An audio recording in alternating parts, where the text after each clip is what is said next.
Hi. My fitness part too, I should have done that.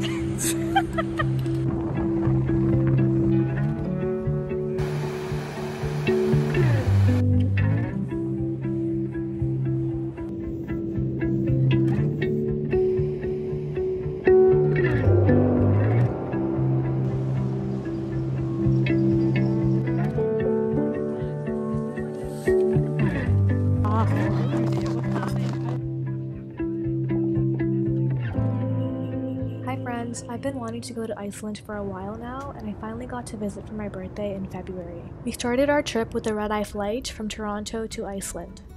Once we left the airport, we headed straight to our hotel. We stayed at the Iceland Parliament Hotel, which is located right in the city center. Check-in wasn't until 3 p.m, but we got lucky, and they let us check in early at 8:40 a.m, as some rooms are ready. A great start to our first day. After dropping our bags off, we headed out into the city for an early morning walk. It was still quiet, and it was nice to see the city slowly waking up with the sunrise. One thing I was not prepared for was the wind.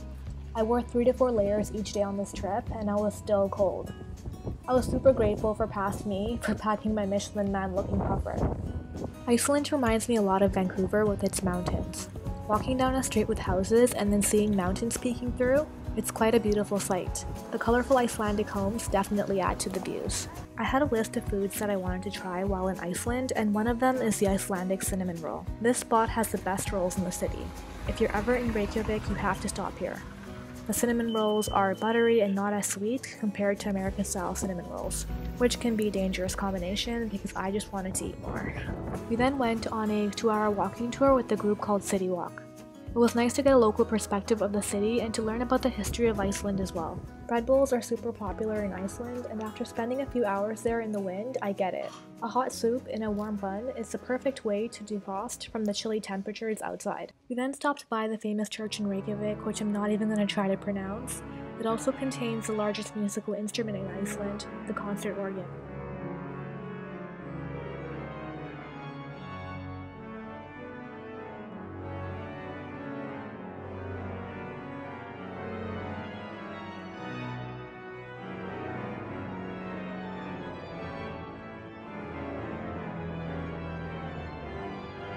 Okay, so we've had a super long first day with our whole red-eye flight situation, but of course we had to make the day longer by scheduling in a Northern Lights tour. A lot of the light tour groups offer guarantees.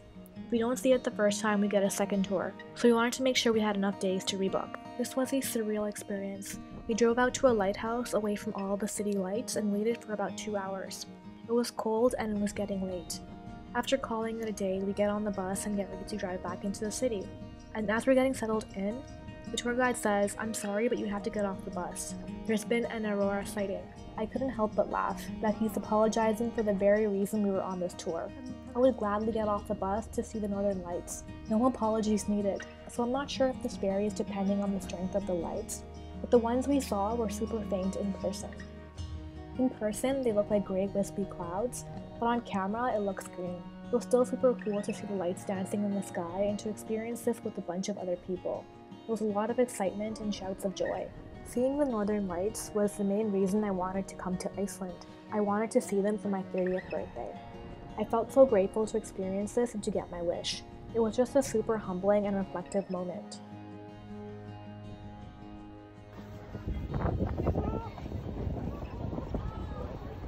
We started our second day early by getting picked up for our South Iceland tour. We didn't feel comfortable renting and driving a car on Icelandic roads in the winter, so we opted for tours instead. As we drove through Iceland, I had a lot of time to think and reflect. I had mixed feelings about turning 30. Grateful to experience another year of life, but also feeling unease around where I should be at this age. A lot of these pressures, like getting married or having kids by a certain age, comes from society and culture. It's hard to separate those expectations. Is that something I truly want, or something I'm being told I should want at this age? Despite this internal conflict, I couldn't help but smile at the sheer beauty of the nature I was around. Those mountains, they made me feel tiny.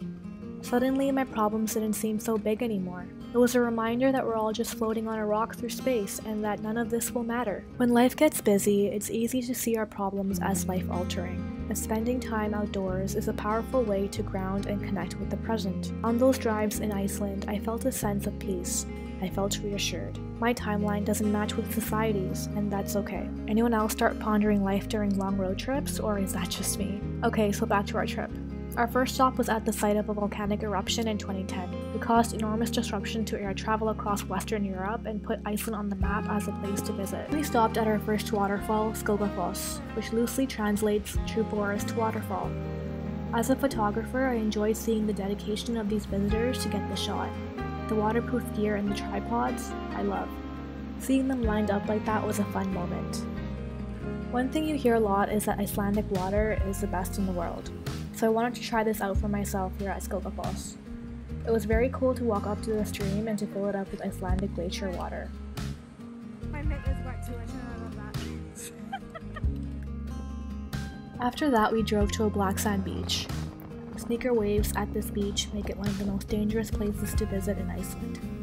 Apparently, the tallest waves measured there and anywhere on the planet rise to 120 feet, similar to a 10-story building.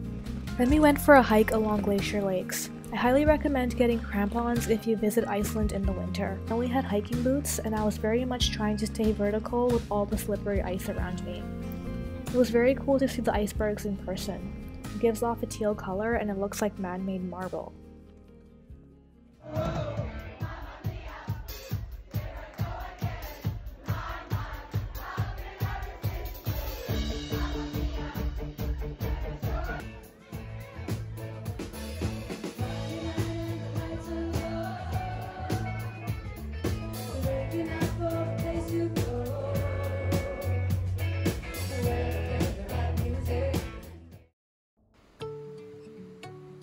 On day 3, we booked a Kala ice cave tour from Reykjavik.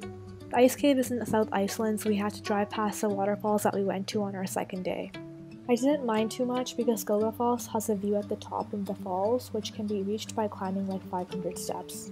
We didn't have enough time to climb to the top on our first visit, and it was nice to do that and to get a different view. We got really lucky with the weather during our trip. It was chilly, but the sunshine made a huge difference.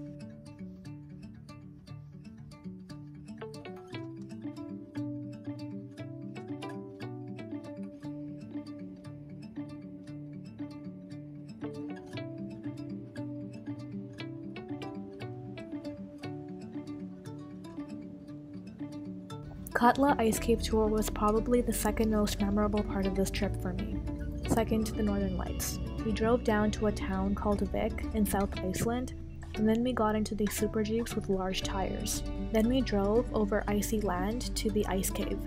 It took us about 40 minutes on the super jeep, and it was the most bumpiest ride of my life. We got stuck in the ice a couple times, we drove over melting ice and slush. There were a few times when I felt like the jeep was going to give up. It was an experience.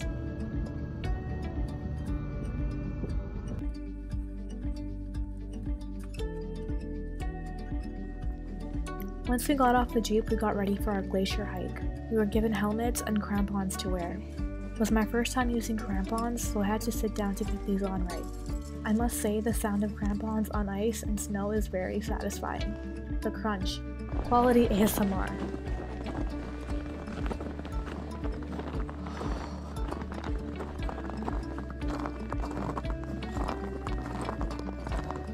So now we are inside the glacier.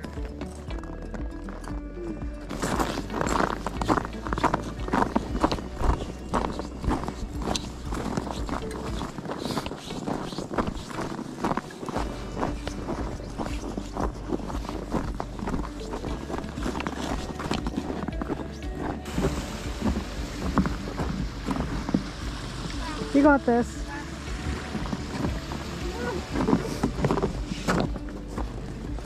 Wow. How it forms, I was going to tell you.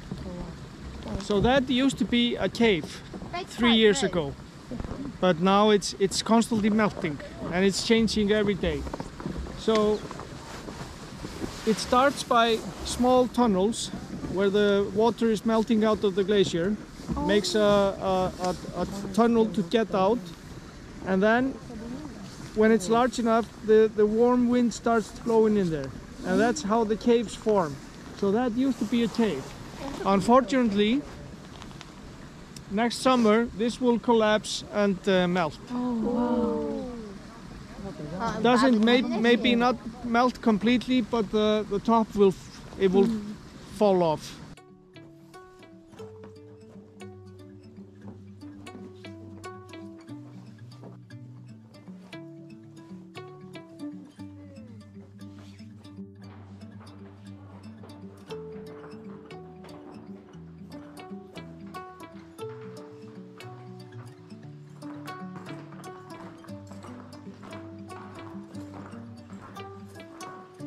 This ice cave tour was the most expensive tour that we took on this trip, but it was worth it. I've never seen anything like this in person before, and it was magical. The tour guide mentioned that the top of this cave will likely melt and fall, so I'm glad I got to see this. Bye friends! Welcome back to my channel! Okay, I'm going! Woo!